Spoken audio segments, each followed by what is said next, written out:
Welcome to the EntrePastors Podcast on YouTube. This is a show that helps pastors think, act, and thrive as prosperous entrepreneurs.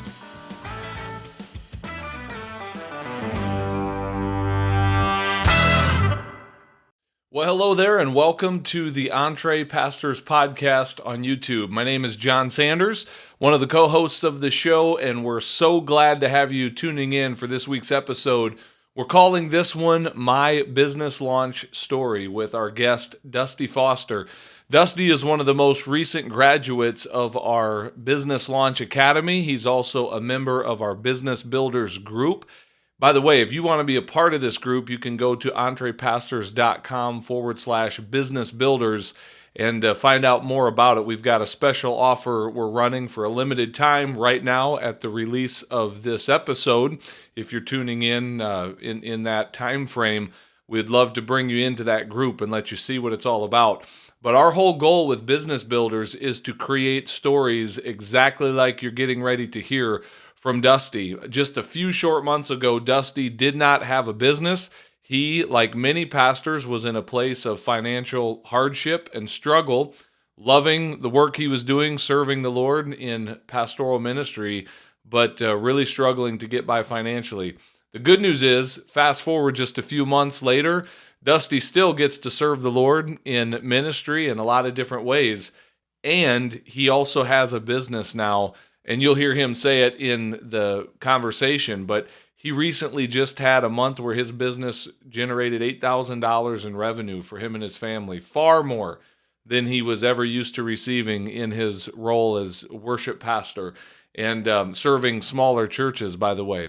So anyway, you're going to hear an awesome conversation with our friend Dusty. We are so proud of the work that he has done, and we would love to help you create a similar story. And hopefully this is something you find encouraging. So without any further ado, let's get to the conversation with me and my co-host Les Hughes and our guest, Dusty Foster. Here we go. Dusty, welcome to the EntrePastors Podcast, man. We're so glad to have you with us. The one and only. So good to be here. I'm excited. I feel like a big boy. Get to the big boy table. You have arrived, man. You have made it to the podcast. So no more kid table at Thanksgiving. Seeing how the sausage is made for sure today. Yeah. Dusty, tell us a little bit about where you are in the world, and I just want you to share with our audience kind of what your journey has been as far as, your role in pastoral ministry. So tell us a little bit about yourself. Yeah, so I am currently uber part-time as a worship leader and helping with the youth group in our church. And I've been in ministry for, wow, it's starting to get scary though. Over 20 years in professional ministry now. I always started as a youth group leader, like a youth pastor, but always with my guitar strapped on. So it's always kind of been those two things kind of hand in hand. And it's been interesting over the years how God just really kind of developed this passion for worship, and then in addition to worship, just making sure the technology side of things. I find myself sitting behind the soundboard, when nobody's there on a Tuesday, just dorking out on learning the knobs, and just love the church, love worship, and just have passion about making sure that regardless of the size of your church, that it's the best that it can be. I love that. Did you grow up in the church, Dusty? Has this been kind of a part of your life since you were little, or what's the story there? I did not. I can remember very specifically the church that we would go to would be the one that had the best freebie giveaway program. And so that we just did like a couple of things. And I was laughing the other day. One of the churches gave out cassette tapes with that like 80s integrity, the trees and the fields will clap their hands, like that's. So yeah, no church background. I got saved when I was in 8th grade, and pretty much have been a lone wolf in my spiritual walk. God's been so faithful. He's really used the church to raise me spiritually since I don't have parents that stepped up to help me in that area. My parents, they, like everybody's parents, they did the best they can with what they had. And I'm thankful for what they did. But Man, the church has been such a blessing to me. That's awesome. Now you said you're very part-time right now, but you've had seasons of your life that's been more of a full-time thing for you, correct? That you've been on some different staff positions that were more full-time, right? Yeah. Oh, always. I mean, always since I did some part-time stuff while I was going through college, but ever since then. Um, so geez, let's see, 3 plus 8. I mean, it's over 15 of that 20 years Yeah. was full time, 100%. The only thing I did was work Yeah. for the church. So, Dusty, I'm going to ask you to speak to this, and here's how I'll set it up. Like I would say most of the people in our audience are probably like senior pastors, and I don't know that. Actually, we should maybe like do some polling on our audience sometime, Les, and really find out who's actually listening to this. But my assumption is that the majority of people who listen are in that, kind of first chair, if you will. They're the senior pastor, the lead pastor, the only pastor, whatever you want to call it. And what I love about your story is that you are going to be speaking into an area where probably many others in our audience are, and that's I'm not even in that first chair. I'm on staff, and so it's like if the people that are in the first chair are already overworked and underpaid, that's kind of our assumption for our audience for most of them. How much more true is that for people who serve on staff? If the guy or gal at the top is getting the big slice of the pie.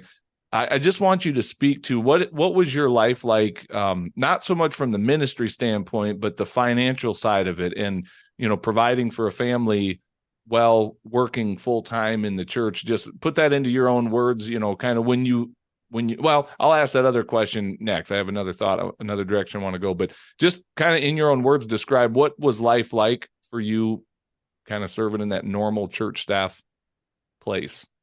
Yes. So it's interesting. I still to this day take great pride. I love being the number 2 guy. I love being the support structure because it is hard to be a pastor.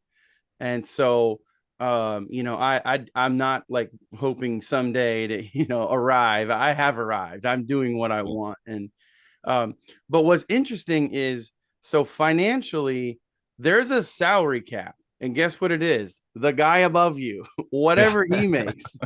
So and so it's interesting. So historically, I haven't served at a lot of churches, but 2 full-time big boy salary. The one before that was like 30 hours a week, but I was working a full-time job. Sure. So the problem that I've ran into is when the church doesn't pay any of their staff well and their senior pastor, it's only going to go downhill from there. And so one thing that's been really interesting is I've felt like when I've had really healthy relationships with senior pastors, it's like they try to rescue the little guy and they're like, no, no, no, don't give me a raise. Give it to him because he's got kids. And early on, I appreciated that. But later on, I'm like, I just really started questioning, like, this is so backwards. Like, you've got retirement coming up. You're and like you need to be paid well, like, and so it's just been an interesting dilemma to find myself financially where it's like, wow, I like we don't have any money. Like there's not like at the and originally we were a homeschool family and single income. Like so my literally 100% of the money that would come into our home would be from a church. So when that salary is low, guess what happens? The only thing that cut: vacation, Christmas presents, birthday presents. I mean, there was nothing left. We didn't have any debt. So it's not like we couldn't pay the bills because I had too much credit card debt and 5 car payments. Like, Yeah. it just wasn't enough. Yeah. And we were living well within our means. I appreciate you putting that into words because I promise that resonates with people listening to this. There's a lot of people nodding their head saying, yep, me too. Even what you said about the senior leader, that was me for years, where I would turn down raises that I could have argued for myself, but it was more for the vision of the church. Like, we want we want to expand. We want to launch more locations. We need more staff. And so it's like, well, let's not pay me more. I'll go another year without a raise. And in hindsight, I don't regret that part of it. I mean, making the sacrifice on the church budget side, again, for a long time, I've said, I wish there was an EntrePastors when I was getting started. I wish someone would have said, it's okay for you to go earn that money that you just turned down here to go earn that in the marketplace. But anyway, there's a lot of people on both sides of that, whether it's a senior leader spot or a staff role, going, yep, I've been there. I get that. And so the next question I want to ask you then is, that's where you are. You're in that place that a lot of church staff people find themselves of, love what I do. The work is meaningful. It's just not paying very well. So we're eking out a living over here with very few frills and extras. How did you then stumble onto EntrePastors? I'd love to hear that story. I don't know if I've ever asked you that. How did you find us, and how did we originally get connected? So, long story short, the church that I was serving at was having financial problems, and so they decided to part ways with my wife and I. She was actually on staff doing very, very part-time financial.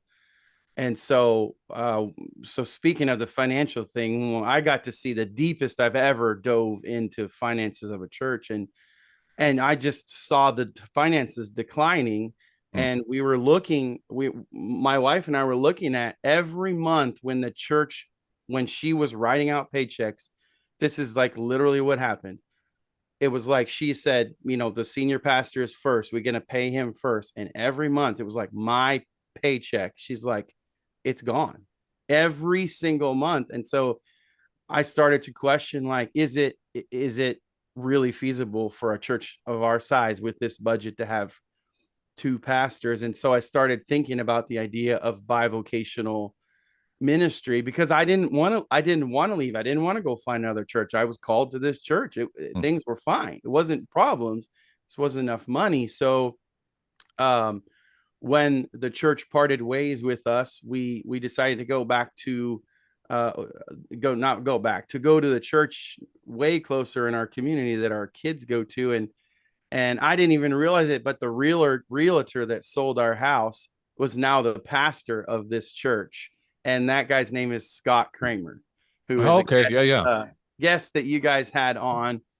And so he was just kind of helping me navigate and transition through what life is going to look like now, and how to get things going. I was substitute teaching, trying to find out, trying to bring in money, because I was already doing that as a youth pastor. And and he just was, he was just like, hey, you should check this out, because I was trying to find out, what to do. And I actually don't really know how, because I don't think business was on my mind. I think it was just, he was like, hey, I was on this podcast. You should check it out. And it's about pastors and trying to generate money. And so, man, thank God for Scott Kramer and the EntrePastors. Yeah, well, that's cool, man. I now that you share that, I do remember that was the connection, Scott Kramer, but I truly had forgotten that for a minute. So, by the way, if you want to go listen to a great interview, go back and listen to Scott Kramer's episode that we did with him. He's got an awesome story as well.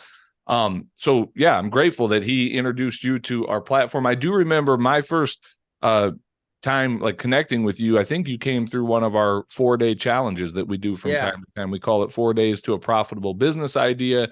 And Les and I would both agree, like, we instantly connected with your charisma. Like, you've got it's hard to not like a guy like Dusty. So like, you made an impact instantly. But yes, it also was apparent very readily, like, Dusty's not a business guy. Dusty's never been, like an entrepreneur necessarily, never really had a desire to launch a business or anything like that. And yet there was something about what we were doing that you resonated with, and you started taking action, man. You jumped in to our Business Launch Academy, which is a 12-week program that we help you go from a concept for a business to actually launching the business. And so maybe if we can in our conversation, I'd like to just walk through that a little bit. from your side of the story, when you came to us and started to hear us talking about launching a business, how did you decide? First of all, tell us what your business is, and then I want to find out, how did you come up with that business? Like, why did you decide to go that route? So, I remember it was just speaking to mindset so much about, instead of thinking like, well, what am I going to do? I'm not a pastor. That's the only thing that I do. That is true.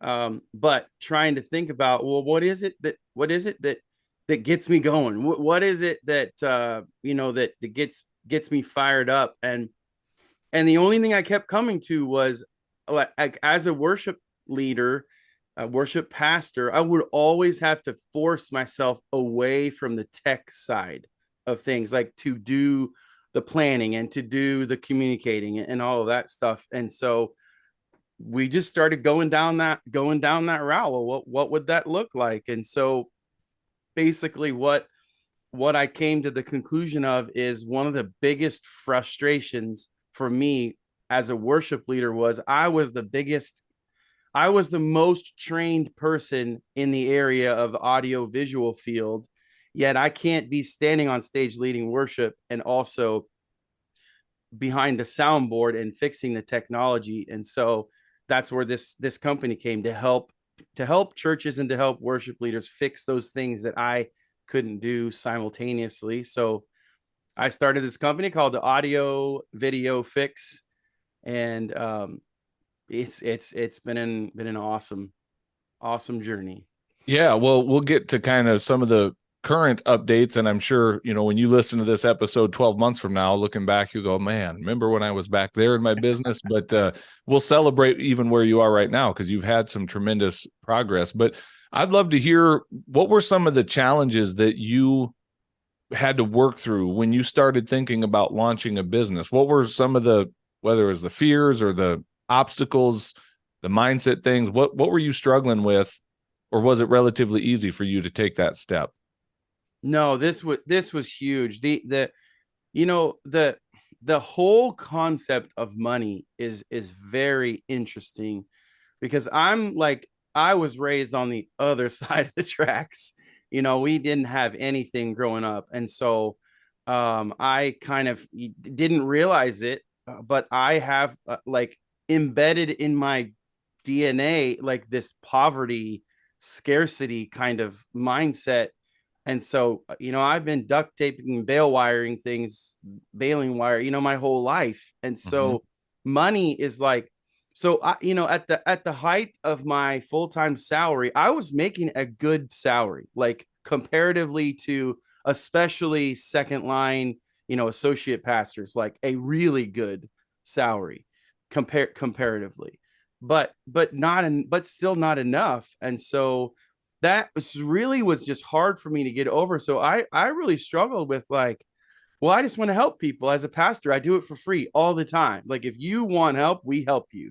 Mm-hmm. It's that, and so to put money onto that was really hard. And it still is something I have to actively be aware of valuing my services and my contribution, and Well, realize. I'm going to press into that just a little bit. I'm going to cut you off here, because this is the intersection where some Christians and pastors would give resistance and push back. They would defend those limitations. They might even attach some Bible verses to it, or some holier than thou, I'm somehow morally superior because I'm in this place over here. So why did you, or how did you choose to maybe go the other route and go, maybe I can turn up my financial thermostat? Maybe this really good, the important word there is comparatively, salary that I'm getting that still isn't really paying the bills at home very well.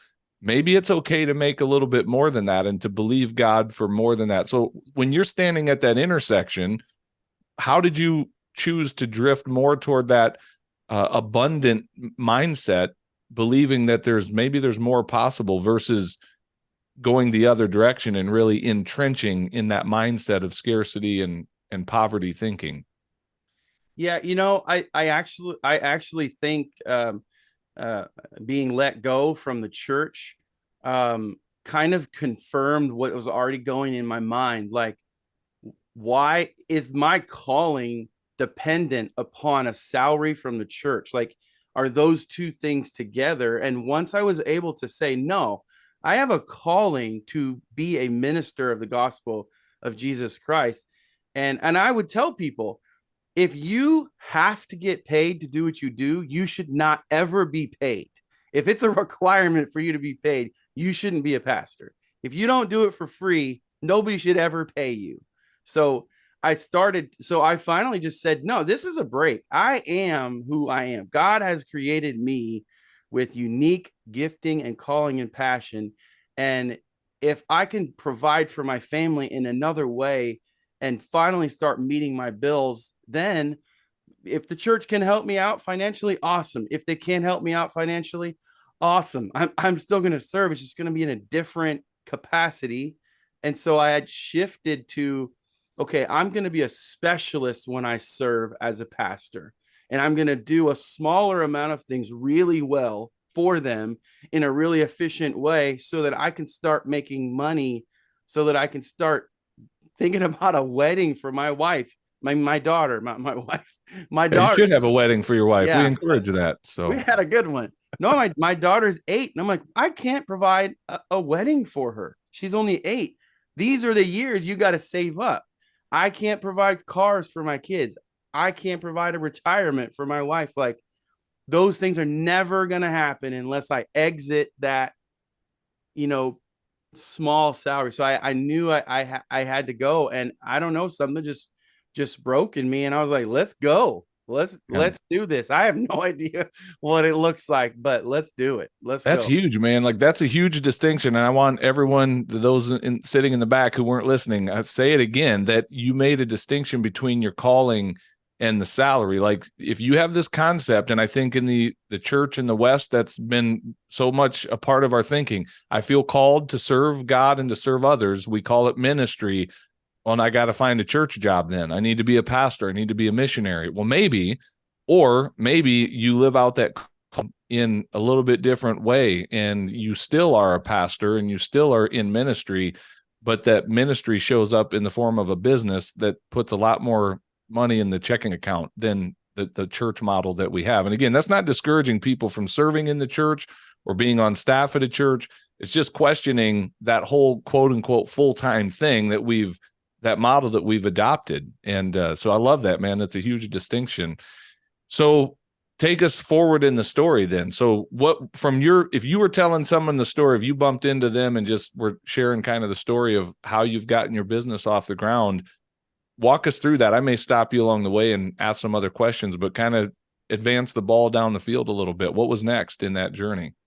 Sure. So then I started realizing, okay, so if there are churches all over America that are in this mid to small size church, that's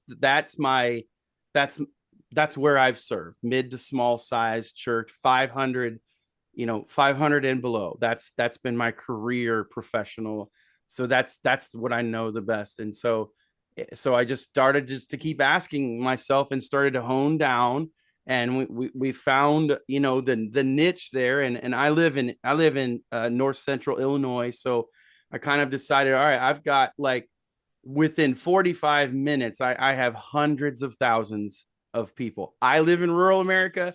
They're not my neighbors. We don't live in a big city at all. But so started just to hone down on my target, and then we had to just slowly start off, like where's the need and where's the money. And so I came up, my original kind of keystone thing is called a virtual diagnostic. So that just means over a Zoom call, I can talk to a church. So church, and this is happening now.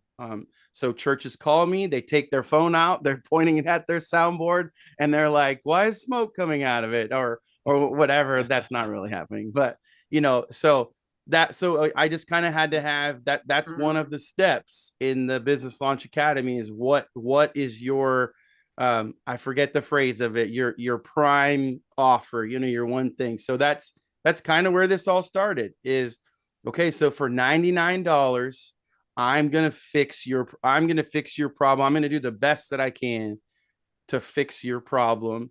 And that took a long time to be able to get the confidence that I can do that, that I'm able to do that. And so that was kind of the first step to get that.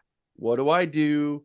How do I do it? And then it's got so many great things that I'm doing now that were not in the initial stage. Yeah, one thing I just want to point out there, you say it took a long time. Well, maybe, but if we look at the calendar, Dusty, all this has happened in the year 2023, right? I think so. I think all that, maybe it was the end of 22 that you went through our Business Launch Academy. I can't remember. Or I want to say February or something. This is relatively soon on the grand scale of things to see how much progress you've made. It feels, maybe at times it might feel like it took a long time to get there, but I mean, right now we're still counting this by the months. We're not even counting this by the calendar years yet. And I just want our audience to hear that, because on one side, I don't want to sell a get rich quick, you can have instant success overnight. There is hard work that Dusty has done to get to this place. But I also want you to have the hope that 12 months from now, your life could be radically different than it is right now, depending on the action you start taking today, or maybe choose not to take and just continue to sit in that place. But Dusty, you have taken action. And if we can fast forward a little bit and we can bounce around in the story, I guess I'm not going to set it up as a big surprise because I shared it out loud on, I think, last week's episode or the week before, where we shared your huge win that you shared in our business builders group of an $8,000 month. And now, again, that maybe is total revenue. There's expenses that have to come out of that. We all understand that's how it works in business. But still, from having just a few months ago, not even having a business and being in that place of just real struggle financially, to a relatively short period of time later to recognize my business can produce $8,000 in revenue in a month. Like, let's just celebrate that for a minute. What does that feel like to be in a place where you're starting to see that happening, where the phone's ringing more often, where more churches are starting to reach out and ask for your help? Like, what does that feel like to have a business that's actually getting traction and getting going? Man, it is pretty awesome. I mean, just the fact that I'm wearing like a branded shirt and a hat, like there's just touch points along the way that they've been huge. And I think I sent a picture of my first paycheck, like, that I wrote from my own LLC, my own bank. I mean, all of those things. So doing an LLC, yeah, it was scary, and took me forever to finally pull the trigger on filing that application and setting up a bank account and all these things. So there's been all these touchstones that as a man, I need validation. I'm willing to jump out there. I'm willing to be courageous. I'm willing to stick my neck out there on the line. But without those pieces of validation, I don't know that I would be where I'm at. And if I could give you one thing that just really speaking to the validation, I was given the opportunity to do a conference, to set up a trade show booth at a conference, and I was sitting across the way from people that I highly respect, that I would, when I was a pastor doing worship, would go to their booth as a client. And I'm sitting across from these guys, and they're talking to me as peer level, business industry professionals. And to hear those guys say, one of them in particular was just, "You, Dusty, you got to keep doing what you do, man. You are providing something that is so needed." Just, you can't put finances on, a financial value to that, but that does my heart so well, and just makes me want to keep going and stop listening to those negative questions, in my head, and just start saying, no, keep going. Yeah, man, that's good. That's good. So, Dusty, after graduating our Business Launch Academy, Les and I have in recent months rolled out our Business Builders group. It's kind of the signature offer of our membership community. We've got our $9, business, or Pastors Business Alliance, we call it, which is kind of our entry level thing, but where we're really excited is these beginners such as yourself that are in our business builders group.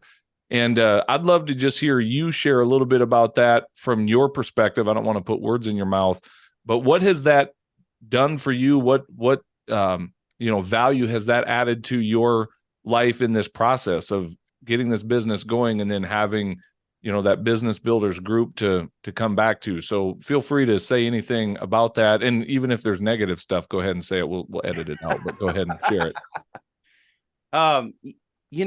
I think a lot of times as pastors, we get dug in so deep and so entrenched, and we find ourselves alone, especially in times of transition of ministry. And so what I love the most about the business builders is that it's like there's a community of people that are ministry minded, pastoral people, they're at different stages in their businesses and experiences, but just it's like there's a community of people that are pushing forward together.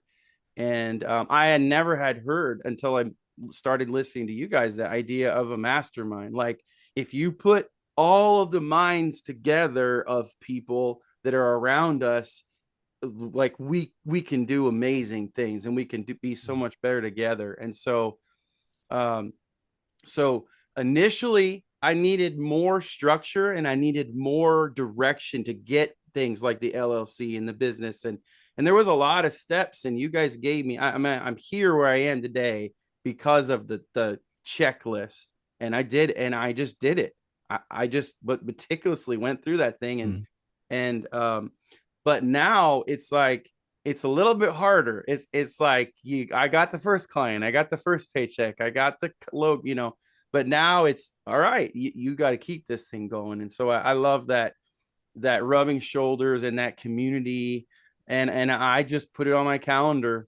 It's a sacrifice. I could be doing other things to try to chase making money and sales, but it's like, nope, I'm going to dedicate this small amount of time because it does in my heart what is better than dead presidents can do. It's something in my heart keeps me going, keeps me motivated. That's good. Jon, can I jump in there for go right ahead a second? Because Dusty touched on a couple of things that really need to be stressed. And one is that you're not using these words, so these are our words, but you're saying the same thing, Dusty. That's intentional because the celebration component of that, because in leadership, the principle is true that what you reward will get repeated.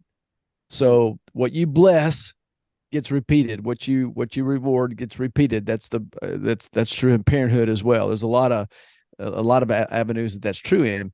So, and it's true about the language that we even, and the activity that we even reward ourselves for or don't. And so what happens in ministry is that well-meaning people working really hard don't always celebrate the wins of others in a different field, or in a different church or ministry. It's not that you're against them. It's just we just don't celebrate the wins of others. But one of the prerequisites of being in the business builders group, and the same is true of our mastermind, is we're not going to really allow people to have to be in there if they're not. We want people to be committed to their own success, but we also want people to be completely committed to the success of the others that are in the group. And so I think what you're saying is that other people help celebrate what you did as well. And I'll say what you did, man, it's been awesome to watch this from the very genesis of it, and to see you take an action and how you've grown from some of the things that you were saying when we first met you, and some of the reality of what was going on, when we first met you, as far as your financial life and business world is concerned. You mentioned the substitute teaching part of that a little while ago. You're a long way from there, and no disrespect into the teaching profession, but there are a lot of teachers who are glad that they've got time during and I know friends of mine that do other things during the summer to supplement their income the rest of the year, whether it be construction or painting or other things, just to sort of make ends meet. But what I wanted to emphasize along with that is that, Jon, you've said this before, probably on different podcasts, but we gladly have shared with you the things that we've learned and are still learning, because we don't have a PhD in this stuff. We're still learning as well. But you did the work. So the hero of the story is Dusty Foster. Yeah. Yeah, You absolutely. still had to do the work. There's no, we don't have a, we don't have the secret to going out and somebody else just going and getting money out of the mailbox. Not yet. If we figure that one out, we'll let you know. I'll sell it is what I'll do. I'll sell it for a price. But yeah, no, that's well said, Les. And I think that's just it. We know it's possible. We've experienced it in our own life, and we will walk beside someone who's willing to put in the work and believe for something better, and we'll help you get that. And again, it's not a one size fits all. Dusty's doing a business helping churches, in their audio and technical, video side of things. And that's not for everybody, but that's for Dusty, and it's for Dusty in this season. And we're walking beside him, helping him figure that out. And it's been awesome to see that success.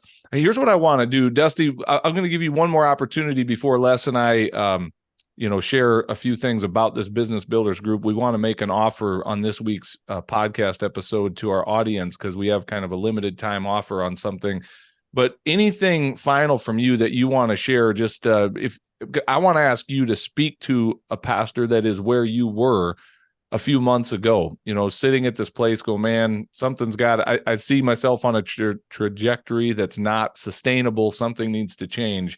What would you say to encourage that pastor to speak some life and encouraging words into them? And then anything else you want to add, and then we're going to wrap up this interview here. But what says Dusty to that?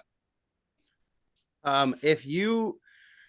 want to speak to the pastor there that if you have had enough faith to trust your life into a guy named Jesus, and he died and then rose again from the grave, and that he is going to usher you into the presence of God. If you had that faith to make that jump, why don't you take a portion of that faith and put it in a business and put some feet to that faith, and be willing to put your neck out there? I never in a million years would have thought that I'd spend money to get help, but that's what I had to do. I had to put feet to my faith. So if any pastors are out there and you're like, man, how in the world? I remember talking to Jon and Les, like, you guys know you're asking me to spend money, and the reason why I met you is because I don't have any.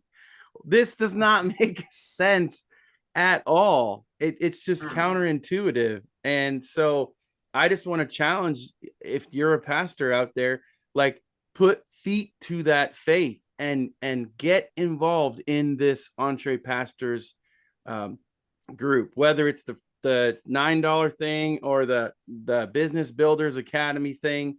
Do it, because you're going to get encouragement, and you're going to be able to start making a plan, and God will be faithful. He is still faithful to me. I feel more invigorated in my calling now. It's just different, and it feels more freeing. And I feel like, again, in my life, there was a season there where, I'm just going to be honest, it was like, I'm a professional Christian. I get paid to be a Jesus guy. And so it's like my quiet time was always some kind of a, like, preparation for a sermon or a retreat or something. And so now I'm not a professional Christian anymore. I am a business owner, an entrepreneur that happens to be a Christian, and I get my resources and my passion comes from Christ, and it comes from Jesus. And yeah, I get to do, it's like I get to lead worship. I get to we just had a fantastic Sunday school class, and it was so exciting because that's not my whole world anymore. So I bring energy and excitement to that. That. Um, So yeah, it's awesome. Step out there, join this. And if you're not going to join this, join some other community that requires something big from you, because I think there's that faith piece that is super important.